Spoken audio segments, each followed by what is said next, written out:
नमस्ते, सबको बहुत बहुत प्रणाम। और आज हम यहाँ पर एकत्रित हुए हैं।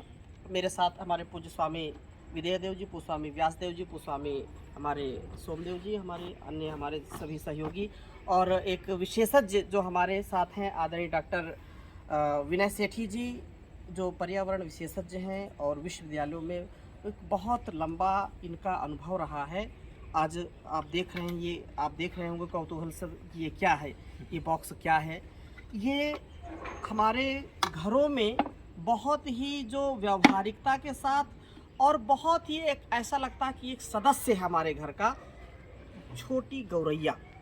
उस गौरैया के अस्तित्व में आज जो खतरा मंडरा रहा है पूरे भारतवर्ष में, जो पहाड़ों से लेकर के मैदानी क्षेत्रों तक हर घर में, हर गली मोहल्ले में पाई जाने वाली चिड़िया, जो किसानों की मित्र है और बहुत ही जो उपकारी यह पक्षी है, आज उसका अस्तित्व खतरे में है। तो उसके पुनर्वास के लिए उसको हम अपने घरों में, अपने दीवारों पर उसको स्थान दें। इस बड़े अभियान के साथ हमारे आदरणीय डॉक्टर विनय सेठी जी, जो इस कार्य को लगभग दशकों से कर रहे हैं, लगभग 20-30 वर्ष से इस कार्य में निरत हैं, तो वो इसके विषय में थोड़ी जानकारी देंगे। और फिर मैं आपको भी इसके लिए निवेदन करूंगा कि आप भी इस कार्य को ज़रूर करें। आदरणीय डॉक्टर साहब। बहुत बहुत धन्यवाद स्वामी जी। मैं गुरुकुल कांगड़ी विश्वविद्यालय में आदरणीय प्रोफेसर दिनेश भट्ट जी का विद्यार्थी रहा हूं और उन्हीं की प्रेरणा से ये नेस्ट बॉक्स का डिज़ाइन डेवलप किया गया। गौरैया के बारे में अगर हम वैज्ञानिक दृष्टिकोण से देखें तो इसके साथ हमारा रिश्ता 10,000 साल पुराना है। और सोचिए, कोई पक्षी हमारा 10,000 साल से मित्र था और आज वो दबे पाँव हमसे विदाई ले रहा है। और अफसोस की बात है कि हम में से बहुत सारे लोग इस बात से भिज्ञ भी नहीं है, किसी को जानकारी भी नहीं है। तो उस मित्रता की वजह से हमें उसको वापस लौटाना है। अगर हम एनवायरमेंटल रोल उसका देखें तो गौरैया जिन कीड़ों को खाती है या अपने बच्चों को खिलाती है, वो कीड़े, वो लार्वा हमारी फसलों को बर्बाद करते हैं।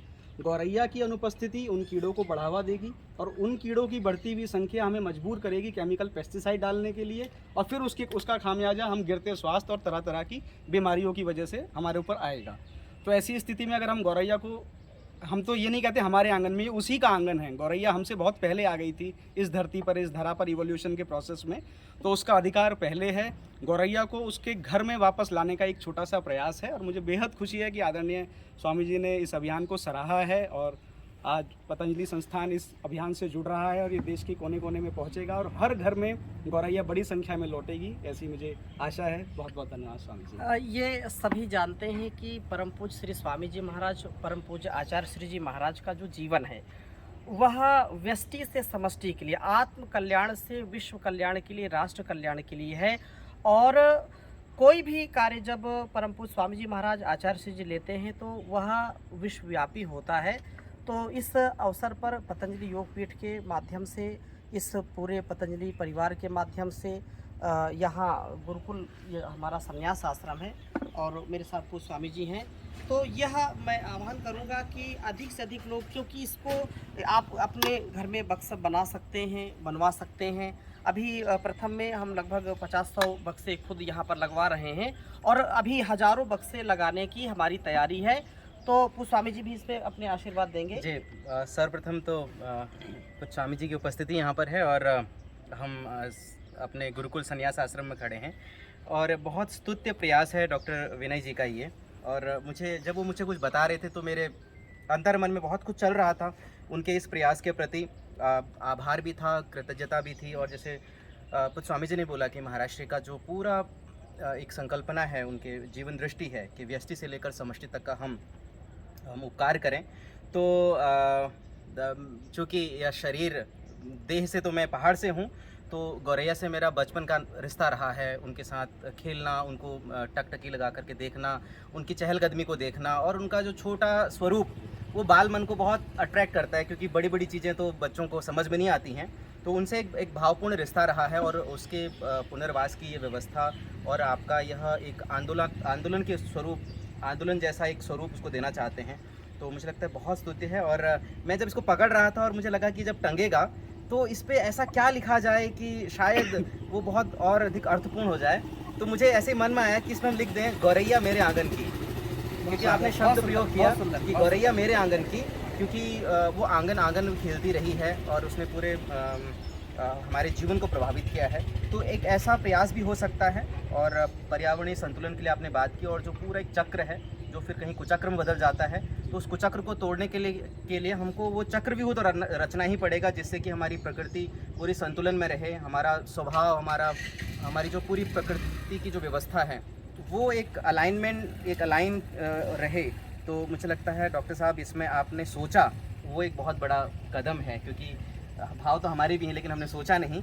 तो हमारा ये कर्तव्य है कि आपकी सोच को आगे बढ़ाएं, वो सोच विस्तृत हो, और इस पूरी कड़ी में हम कहीं ना कहीं अपने इस पर्यावरणीय संतुलन को बनाने में हम हिस्सेदार बने। तो पुनः आपको बहुत शुभकामनाएं, और सबको यह कि आप सब लोग इस अभियान का हिस्सा बने और अपनी सहभागिता तय करें। मैं निवेदन करना चाहूँगा हमारे आदरणीय डॉक्टर साहब से कि ये कार्य कैसे करता है, यदि हमारे सभी मित्रगण इसको लगाएंगे तो सावधानी क्या बरतनी है, इसके विषय में भी थोड़ा सा मार्गदर्शन करेंगे, क्योंकि यह आपके अंदर भी कौतूहल आ रहा होगा। और डॉक्टर साहब ने हजारों बॉक्स लगवाए हैं अभी तक, उनका रिजल्ट भी क्या रहा है, तो वो भी संक्षिप्त में बताएंगे।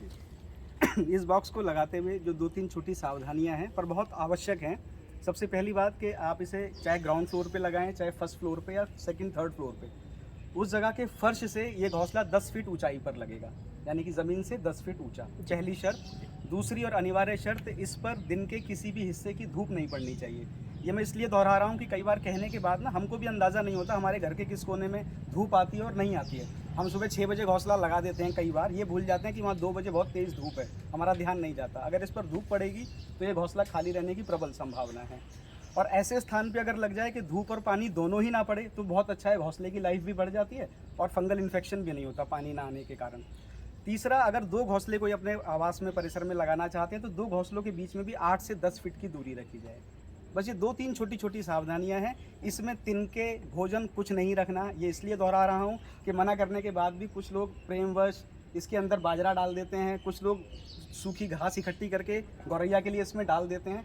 गौरैया 2 ही ऑप्शन बचते हैं उसके पास, या तो उन घास को वापस निकालती है या बॉक्स छोड़ देती है। तो इसमें कुछ नहीं रखना, सिर्फ आपको 10 फीट की ऊंचाई पर घोंसला टांग देना है, आना घोंसले पर, उसे चुनना, घोंसला बनाना, बच्चों का लालन पालन 100% गौरैया की ही जिम्मेदारी है, इसमें हम कोई हस्तक्षेप ना करें। जी बिल्कुल। तो आत्मनिर्भर गौरैया है। हाँ, आत्मनिर्भर गौरैया। आत्मनिर्भर और जो है गौरैया, आत्मनिर्भर भारत। आत्मनिर्भर भारत भी आज ये बहुत बड़ा अभियान है। तो मैं पुनः सबसे निवेदन करता हूँ कि इस राष्ट्र उपयोगी और समाज उपयोगी और हम सबके लिए जो उपयोगी है, अभी डॉक्टर साहब बता रहे थे कि ये गौरैया फसलों के जो कीट पतंग होते हैं जो फसलों को नुकसान पहुंचाते हैं, उनको चुन चुन कर खिलाती है और बच्चों को खिलाती है। तो एक तो फसल की भी सुरक्षा, और इससे हमारा घर आंगन भी बहुत सुंदर, वहाँ ऊपर बच्चे इस पर अभी आप जब रखेंगे तो बच्चे इससे निकल करके खाएंगे और नीचे अपने बच्चे खाएंगे भोजन। तो देखने में सुनने में बहुत ही अच्छा लगता है। मैं पुनः आह्वान करता हूँ कि आप ज़रूर इसको लगाइए, क्योंकि हमने तो आरंभ कर दिया है, शुरुआत कर दी है, और यह समष्टि के लिए अत्यंत कल्याणकारी है। बहुत बहुत धन्यवाद, बहुत बहुत प्रणाम।